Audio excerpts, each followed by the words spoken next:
టొంటటాయ్ రేపు Valentine's day కదా, అందుకే మా ఆయన సర్ప్రైజింగ్ ఈ రోజు ఆఫీస్ నుంచి వచ్చేటప్పుడు ఈ ఫ్లవర్ తీసుకొచ్చాడు అనమాట. మా ఆయనకి నేనంటే ఎంత ఇష్టం. 5 years అయినా ఇప్పటికీ ఏ స్పెషల్ డేని మర్చిపోడంటే నమ్మండి. Marriage day, engagement day, first కలిసిన రోజు, ఫస్ట్ మాట్లాడుకున్న రోజు, ఇలా అన్ని డేస్ గుర్తుంటాయి. ఎంత బాగా సెలబ్రేట్ చేసి ఎన్ని సర్ప్రైజ్లు ఇస్తాడంటే తను ఇచ్చే సర్ప్రైజులకి నాకు బ్రెయిన్ పనిచేయదు. షాక్ అయిపోతాను ఒక్కొక్కసారి. తను ఇచ్చే సర్ప్రైజుల కోసం, ఆ డేస్ కోసం వెయిట్ చేస్తుంటాను. ఎప్పుడు వస్తాయి, ఎప్పుడు బర్త్డే వస్తుంది, ఎప్పుడు మ్యారేజ్ డే వస్తుంది ఇలా అని.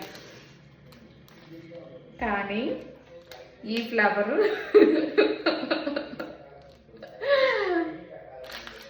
మా అపార్ట్మెంట్ మీద ఉన్న ప్రేమతో, మేము కట్టే రెంట్ మీద ఉన్న ఇష్టంతో మా అపార్ట్మెంట్ అసోసియేషన్ వాళ్ళు మా ఆయన ఆఫీస్ నుంచి వస్తుంటే ఇచ్చారంట.